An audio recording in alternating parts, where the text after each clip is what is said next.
Hello, Cancer, Sun, and Rising, Venus, Signs. Kamusta kayo? Sana po ay nasa mabuti kayong kalagayan.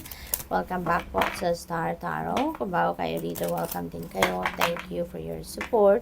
I truly appreciate it. God bless you all, Cancer.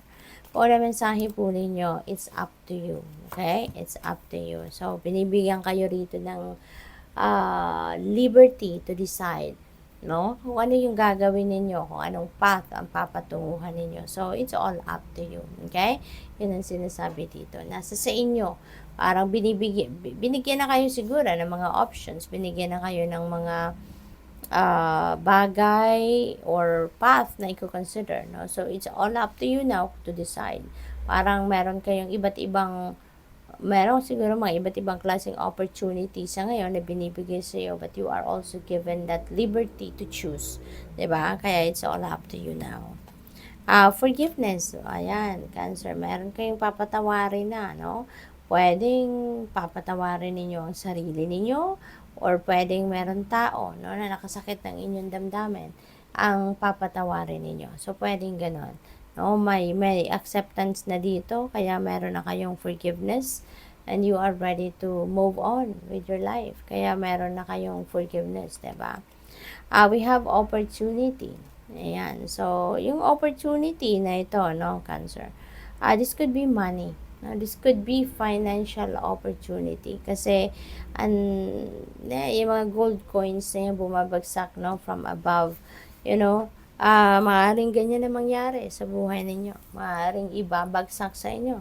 Diba? Sangkatutak, sandamukal na kayamanan, na pera, no? Kasi, and we don't know saan ito magagaling. It could come from different sources, diba, Cancer? So, good luck sa iyo dyan, no? But, importante dito, i-align nyo na yung sarili ninyo, ang energies ninyo with this financial opportunity, no?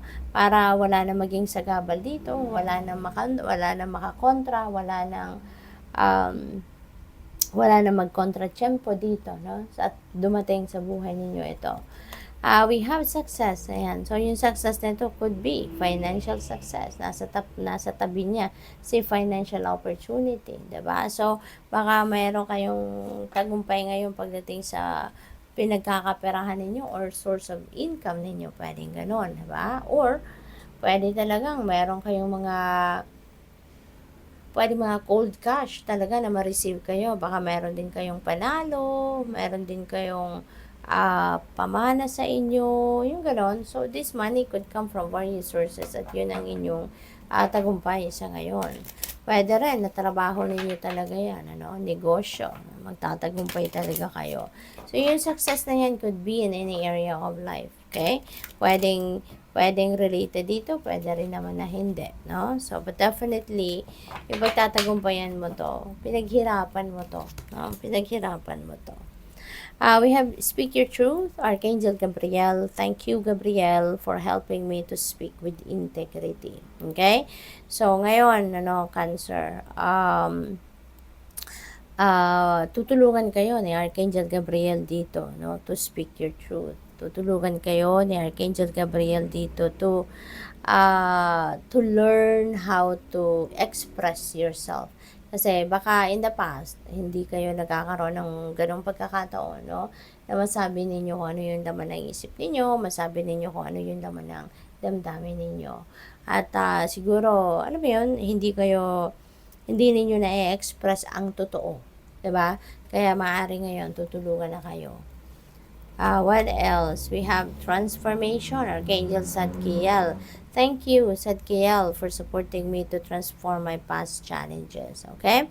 So, sabi dito, baka personal transformation ito, Cancer. No? Baka personal transformation ito na maaaring mangyari at pwedeng magbabago kayo dito ng perspective, magbabago kayo dito on how you see things, people and situation. So, pwedeng ganon or pwede rin, no? Pwede rin na, pwede rin na pagbabago ito ng pag-uugali, di ba? Pwedeng ganon. So, depende yan sa inyong sitwasyon. But definitely, meron kayong mga pagbabagong gagawin or magaganap dito sa buhay ninyo. Puwede rin na ano ito, pagbabago ng papaano ninyo nina-navigate ang buhay ninyo sa ngayon. Kasi baka ngayon, hanggang ngayon siguro meron pa rin kayong influence ng inyong nakaraan, 'di ba? So, sa ngayon baka may realizations kayo na tatanggalin niyo na 'yan sa isip ninyo. Ano man ang nakaraan ninyo, tatanggalin mo na 'yan, 'di ba? At magmo-move forward na kayo, yung gano'n. So, what else? We have Earth Angel. Wow. Thank you, angels, for inspiring me to be more like you. Ayan. So, siguro ang iba sa inyo dito, Cancer, no? Meron na nakapagsabi sa inyo na thank you, no? Cancer, kasi you are my Earth Angel. Kasi siguro, marami na kayong tinulungan, marami na kayong na-inspire, marami na kayong sinuportahan ng mga tao din, no? Mga tao sa paligid ninyo, kung sino man siguro yung humihingi ng tulong sa'yo, hindi mo to nahihindian, kaya kahit maliit or malaking bagay, talagang you are well appreciated, no? Kaya lagi kang pinagpapasalamatan at ikaw ay parang nagsisilbing anghel talaga nila sa lupa, 'di ba? Kasi lagi kang nandiyan para tulungan sila. We have take a step back. Thank you, angels, for helping me to step back from what's not serving me. Okay? So, tutulungan ka ngayon, no, ng inyong mga angels to step back from what's not serving you, from what's not helping you, from what's not